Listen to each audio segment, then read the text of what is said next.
Salam dostlar. Bugünkü video şəhər seçimi ilə bağlı olacaq. Green Card udduqdan sonra, vizanı aldıqdan sonra mütləq ki, hansı şəhərə getməlisiniz, hansı ştata getməlisiniz, bunu dəqiq araşdırmaq lazımdır. Mən bu məsələni 3 vacib faktor üzərindən qiymətləndirməyə qərar verdim özüm üçün və düşünürəm ki, bu daha düzgün olar sizlər üçün də. Birinci faktor odur ki, hansı şəhərdə hamının bildiyi kimi yaxını var. Burada söhbət yaxın, real yaxından gedir söhbət.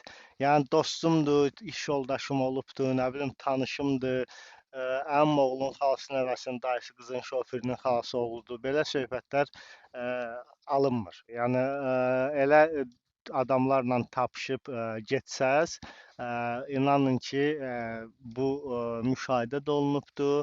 Dəfələrcə gedib uğursuzluğa düçar olublar, ştatı ya dəyişiblər insanlar, ya ümumiyyətlə geri qayıdıblar. Elələri var ki, mütləq və mütləq olaraq çox yaxın adam olmalıdır. Birinci faktor buna görə seçim eləyin.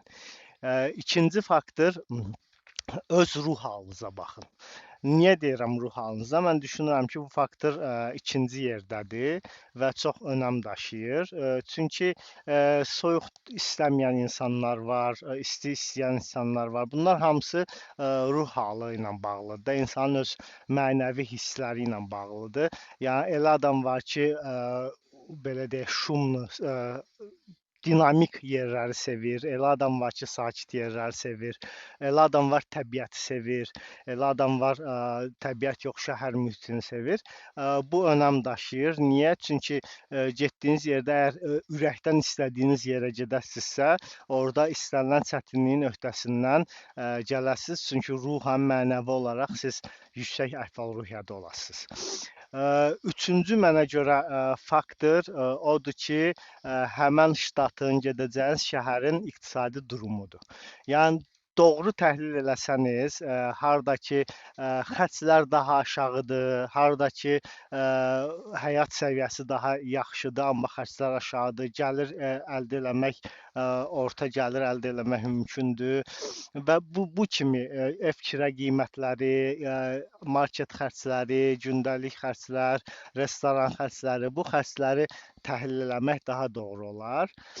Çünki bunlar da az əhəmiyyət daşımır. İlkin dönəmdə siz əgər çox güman ki, çox adamda bəlli olmur. Nə mənada? Hamı dəqiq filan işlə məşğul olacam, gedib deyə gəlmir də, köç eləmir. Yəni sizi hansısa bir green card tutub gəlirsiniz də, hansısa bir iş vizası ilə gəlsəz, onda deyərəm ki, hə, okey də, iş yeriniz hansı ştatdadır, orada gedin. Amma green card tutub gələn əksəriyyət insan ilk etapda heç bilmir nə işlə məşğul olacaq. %99% bilmir nə işlə məşğul olacaq. Əgər tanışı yoxdursa, tanışı varsa indi ondan məsləhətləşir, müəyyən tövsiyələr verir, deyir ki, belə eləyək, gəl narahat olma, həll eləyəcək. Bu təbii əsl tanışdan gedir, sözdə tanışdan getmir.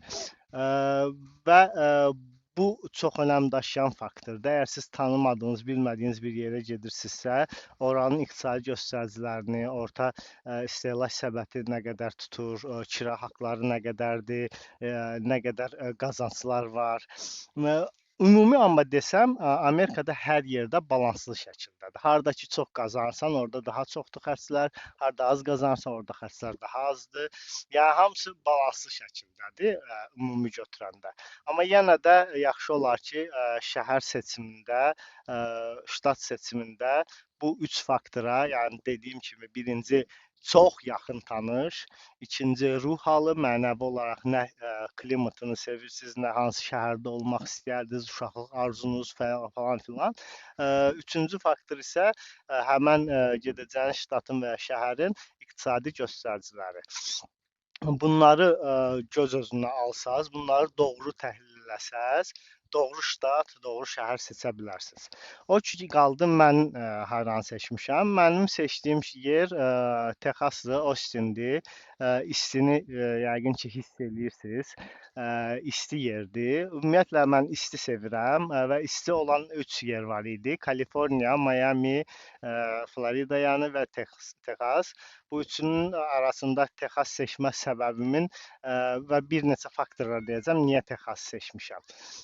Birinci səbəb odur ki, Kaliforniya daha bahalı yer idi. İlk köç eləyirdim deyənə müəyyən qədər tərəddüdlər var idi. Müəyyən qorxular da deyək, düz olsun, var idi. Çünki olduğun komfort zonanı tərk edirsən, yeni bir yerə, tanımadığın bir yerə gedirsən.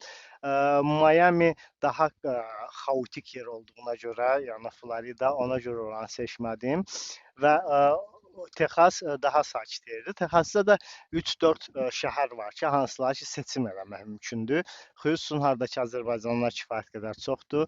Dallas, hara ki, iqtisadi mərkəz sayılır Texasın və Austin paytaxtıdır. Bir də var San Antonio da qismən daha balaca şəhərdir və əsas etibarilə Latin Amerikanlıların yaşadığı şəhərdir. Bu üç şəhər arasında Houston daha isti olduğuna və neft bazında olduğuna görə istəmədim. Austin ona görə seçdim ki, bura həm də iqtisadi göstəricilər baxımından daha yaxşı idi, həm də nisbətən kiçik şəhər idi, həm də paytaxtıdır Texasın. Ona görə düşündüm ki, bura daha doğru olar. O ki qaldı bir faktor da nəzərinizə çatdırım. Əslində Austin seçmə səbəblərindən biri də təbii fəlakətlərin azlığıdır. Austin-də kriminal Houston və Dallasa nisbətən daha azdır.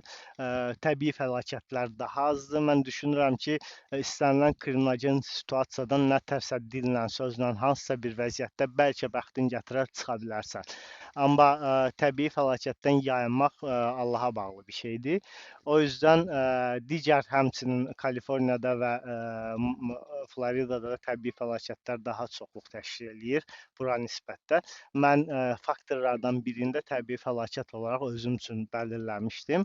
Təbii mən bu Austin seçməyimdə müəyyən insanların da rolu olub. Hansılar ki, dost-tanış kimlərlə ki danışırsan və o əsnada onların təkliflərini dəyərləndirirsən və belə bir təkliflər var idi və mən o təklifləri də təhlil elədim.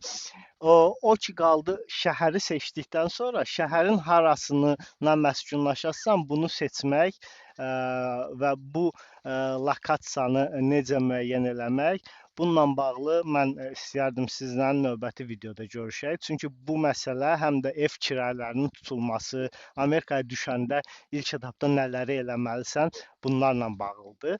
Ümumiyyətlə mündəricət olaraq sizlə bölüşmək istəyərdim ki, növbəti videolar hansı mündəricətdə, hansı ardıcılıqda olmağını planlaşdırıram.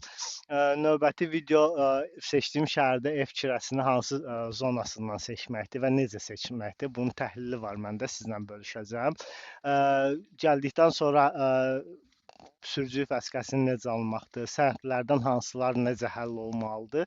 Bununla bağlı növbəti videolar olacaq və burada iş tapmaq, növbəti videolar və yaşam tərzi necədir və necə yerləşib yaşamaq, necə pul qazanmaq, necə həyatını qurmaq və necə sıfırdan həyata başlamaq olar, onun haqqında danışacağam.